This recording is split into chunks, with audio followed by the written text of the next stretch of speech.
That is not the case, Candace. Give me a break. Jen Shaw is in jail. Teresa went to jail.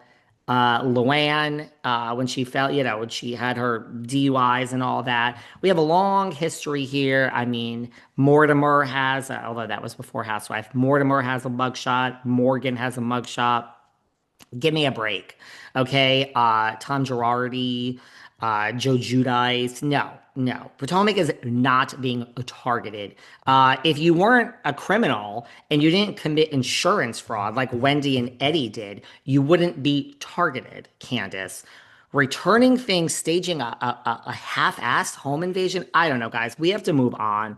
But obviously, this is a big story. This is going to be a big one. I am personally not at all shocked in any way, shape, or form that this has happened to Wendy. People are saying Potomac's first couple, really? Listen, I go back to, I can't, I don't have a bee in my bonnet, but when I had Wendy on my podcast, go and listen to the episode, season one, at the end of the season, she sat here and she was like, I will never change. I will never change. I'm such a humble person. I have 4 degrees. I'll never change. She said this to me. Now, I don't care what you say to me. It's this, who cares about me?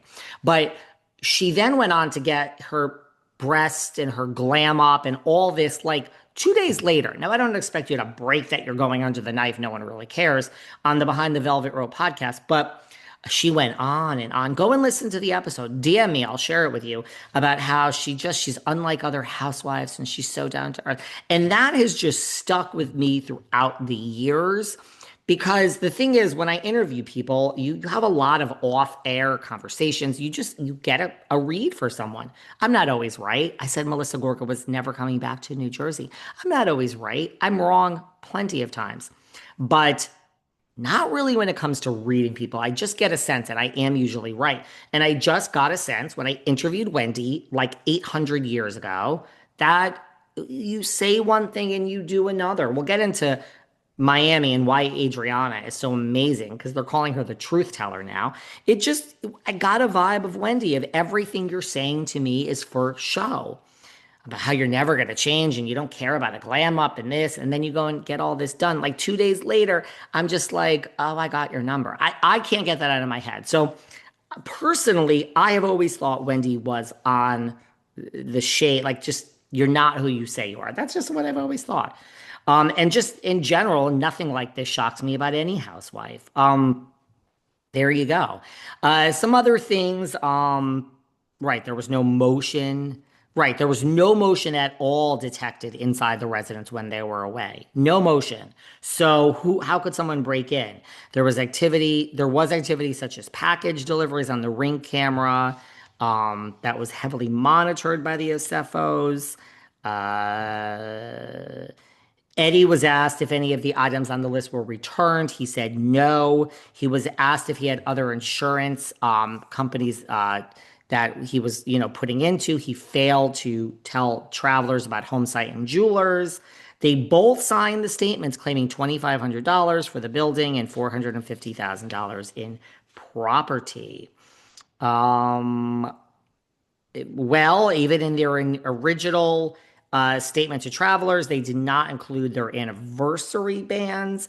And then they later called to add those. Again, it was working. They were processing your money. You said, oh, we can get even more.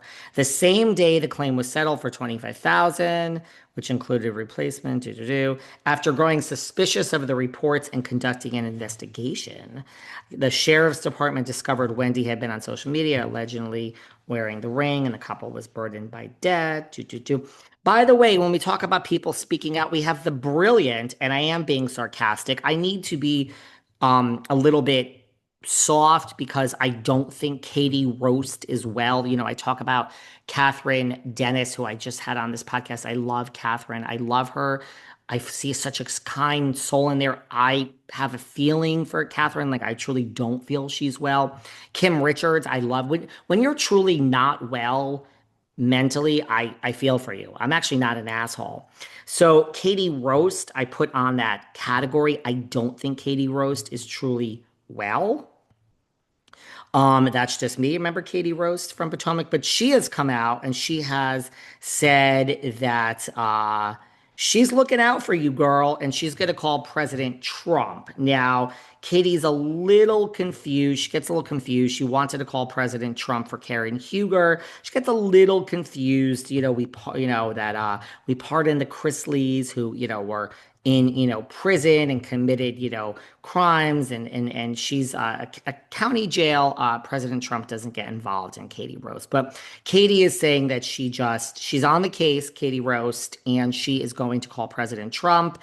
And this is disgusting what has happened to the upstanding Wendy Osefo. A lot of people are saying in the Bravo world, a lot of you bloggers and podcasters, like, it can't be true. Uh, let's just give them the benefit of the doubt. I'm not really there. I think they did it. I think they're guilty. It's a beautiful thing about America. You guys slip into the comments, and there's people listening that are not in America. Give me your thoughts. Give me your thoughts. Do you think they're innocent? Listen, I love when people, you don't have to agree with me. You don't have to agree. Don't be afraid to slip into the comments. There are some statements. Wendy and Eddie's team made a statement. Dr. Wendy Osefo and her husband, Edward, are back home safely with her family and in good spirits. They are grateful for the outpouring of concern and support from friends, fans, and colleagues. The Osefos, along with their legal team, look forward to their day in court. At this time, they respectfully ask for privacy as they focus on their family and the legal process ahead. They do have a legal process ahead. Let's see what happens. That is their statement. Before we move on, rumors are cameras are back up, that the cameras went back up and that they did film this over the weekend. Wendy is laying low, but Giselle and Ashley, and they're up and they're getting people's reactions.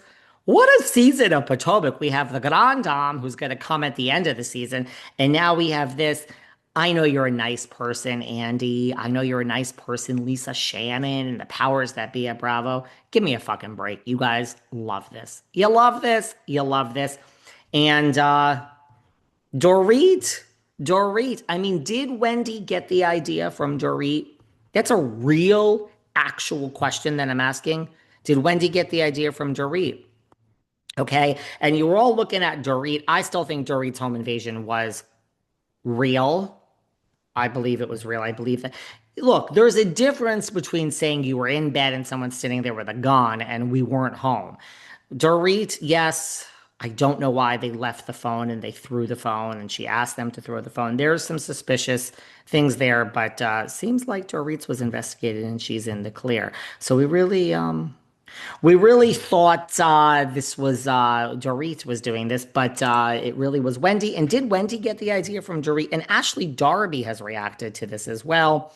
We're making melodies, not catching felonies. That's what she said. Ashley Darby throws shade at Wendy after hearing she was charged with insurance fraud, saying we're making melodies, not catching felonies. Okay, so let's see what happens. TBD, this is a story which is being unfolded, and I will have a lot more to say about this.